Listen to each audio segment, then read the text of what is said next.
good news about the inauguration. I don't know if any of you heard this, Bell. The YMCA, yes, the village people themselves will be there on stage. I don't care about anything else. Yeah, I was going to say, everything's in place now. I don't have to, my worries have ended. There's nothing else. I mean, this is all that matters. We're going to see the dance in full effect, doing it on the stage with the entire crew. I'm pumped. I don't care about the rest of the stuff. Does the Navy get special dispensation at this inauguration, since they'll probably be singing in the Navy? It's possible. It's possible. It is very much a possibility. So a lot of stuff to get to today. Hegseth is getting grilled by, we need actors for this, right? We need actors because actors are hilarious. Actors will deliver something in a much better way than the people that are out there doing what they're doing because remember, in a situation like this, because he's going to get through, everybody already knows that. I want to remind everybody, if you go back to like William Cohen, so that was defense secretary under Clinton, 99-0 with one voting present. If you go back and look at what it used to be, Ruth Bader Ginsburg, by the way, 99. It didn't used to be like this. This is what it is. This is what it's become. It's become politics and only politics. And watching them really fight over the dumbest things, because it's all about the person in this situation asking the question. They know they're not going to do anything. They know they're not going to stop it. If you get to this point here, it's a done deal. So if you're at this point, which Pete is, it's over. You're getting through. Everybody knows that. He's got the votes. Otherwise, he would have called it off. It is time to give someone with dust on his boots the helm. A change agent. Someone with no vested interest in certain companies or specific programs or approved narratives. I like that. Look, do I know if he's going to be good? He could be amazing. He could be incredible. He could be awful. But we're not going to find out until it actually happens.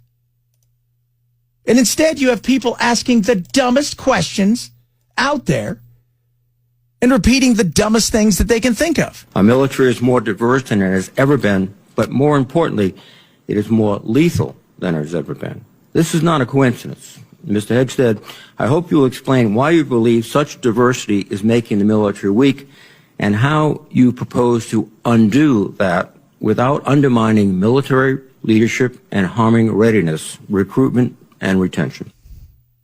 It's more lethal than ever because of diversity? Is that real? I mean, come on. Or is it more lethal than ever because we got more weapons that are so awesome? Our drones are incredible. We'll blow you into forever, ever, and ever, and we'll blow you past that. It's not because of the pride flag. It's not because of the color of people's skin. And if you want diversity, why not? We just open it up to all diversity, right? So what's one thing that we don't allow? We don't allow a bunch of fat people in there. Why do we do that? Why don't we allow nutritional overachievers? People of size. The fatties. You guys get it? We'll allow them in there. Well, no, we can't because, why? I mean, if we're going to be diverse, let's do it, right? You hear all these people all the time talking about, hey, look how diverse we are, and being overweight is a good thing. And it's like, well, why not? How about this? We'll allow a bunch of people in there who maybe are pacifists, conscientious objectors, who want nothing to do with the military, but want a paycheck. They don't want to show up. It's okay, right? We're going to go all diverse. No, you're not diverse. The thing that binds you when it comes to the military is the person next to you, right? That's the chain. That's it. It's who you're fighting for. Yes, your country, but when you're out there fighting, it is for who? The person next to you. That's who you're fighting for. This is ridiculous. But I expect nothing else from politics in today's world. There was a coordinated smear campaign orchestrated in the media against us. That was clear from moment one.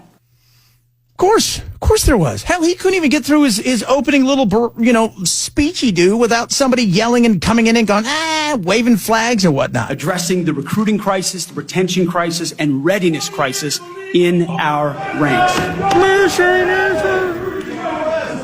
Members of the security force will remove members.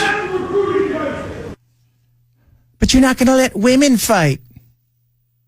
Okay, we'll let all women fight. The guys, we're going to stay back. We're going to let the ladies at it. You guys go have fun.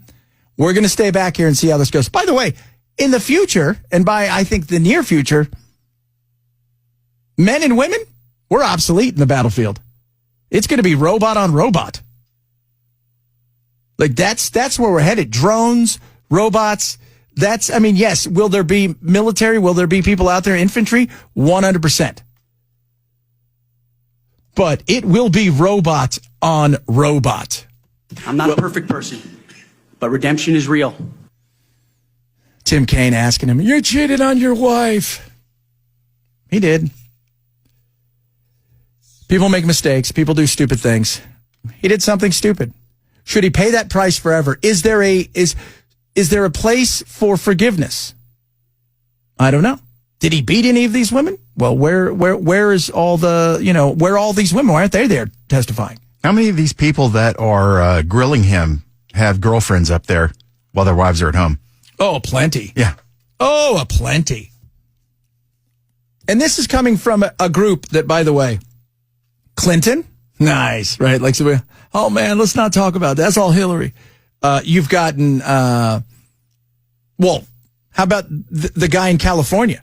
So if you guys don't know the guy in California, we'll call him Gavin Newsom. Gavin slept with his best friend's wife while he was married to Don Jr.'s ex. But enough. This is the game they play. It is kabuki theater. It is all about the people asking the question. That goes on both sides, right? Because you grandstand. I've got 5 minutes. Well, 4 minutes and 50 seconds is going to be me grandstanding. And then I'll go, what do you think of this? What do you think of this gun? Can women do this? And then we move on. That is politics in a nutshell. And that's what you're seeing today. And that's what you're going to continue to see for the next couple days. Now, I think some are going to get through a little bit easier. I think Marco Rubio is going to get through fine. Tulsi Gabbard, probably going to get through. You don't get to this point without knowing you have the votes. It's like if you're a prosecutor, the feds don't take on cases they know they're not going to win. Go look at the numbers of what the cases look like for the feds.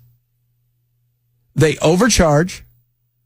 They go and they pick the court that they want to charge you in. And their goal is to get you to eventually capitulate and take a deal. And if you're going to go to court, they're going to crush you. So most people just give in. So that's the feds right there. It's the same thing here. You're not going to be there unless you know you're getting through. There's not going to be a surprise. They're not going to open the door like some movie, dun, dun, dun, and some surprise witness walks in, he killed my puppy and beat me. Like, that's not happening. I did not kill the puppy. Although, can I just say, that is so would be Hollywood right there. Dun, dun, dun. We'll have more of this insanity later because it is a little bit insane.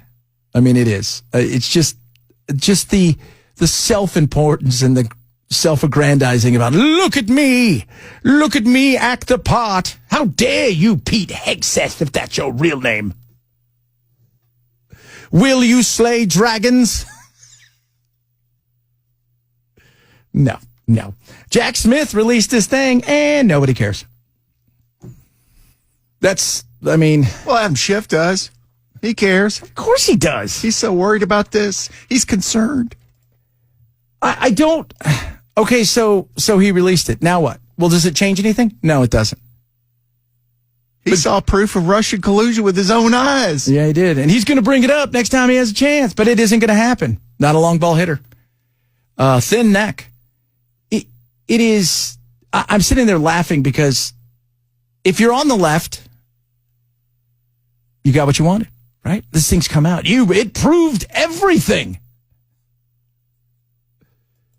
It proved the whole thing. And if you're on the right, you're not paying attention. And by the way, most people aren't paying attention because they're living their lives. They're not watching Pete. They're not watching any of the stuff. They're living their lives. They've got jobs. And Trump's already won. So you putting this out, well, we would have gotten him. Okay. But you didn't. And we move on. Speaking of moving on, not yet for the fire. It could be the final round of strong wind before the potential for light rain arrives later this week. PDS, or particularly dangerous situation, red flag warnings are up today for strong wind and humidity levels down around 8%. LA Fire Chief Kristen Crowley. I urge, and everybody here urges you to remain alert, as danger has not yet passed. Those in LA County high fire danger areas are being told to stay aware of the fire conditions today and to have a go bag ready. Alec. By the way, that's what we're going to talk about today. We'd like to know from you guys. What's in your go bag? So for Ken, it's whiskey. That's it. That's all he needs. I don't know what you drink, Ken. So whatever it is, it'll be hilarious. And you, my friend, are Bell's all about the computer. Yeah, definitely. The only thing you take? Change of underwear. You got to be safe. Change of underwear and a computer. That's it. Bell's good to go. Giant bag of cat food and 2 cat carriers. Yeah. The cats, right? Like, what would you do with the cats? I don't know. That's a good question. That is a good question. Because that's the thing, man. Have you seen that guy with the dog? This guy that's in L.A. who lost one of his dogs and he got it back. And also a little soyish, if you will. But it is, when you see it, like, you see hysterics he's in, it's uncomfortable. But then when you see him get the dog back, you swear the dog's like, I ran away for a reason, and I didn't think I was going to get caught. I started the fire. It was me. But if you have a go bag, because my other buddy I've been texting back and forth with, he and his wife have their go bag ready because they've been put on alert a few hours ago. They live out in Pasadena, and they've been told, just in case, get your stuff ready. So what's in your go bag? If you were going to have a go bag, because you got to have a go bag. I'm not talking about a bug out bag where I got guns, I got, 12 different cell phones that are burners, I got, 16 pounds of gold. I'm talking about your go bag. You got to get away from the fire. You're going to take a memory or two. What are those going to be?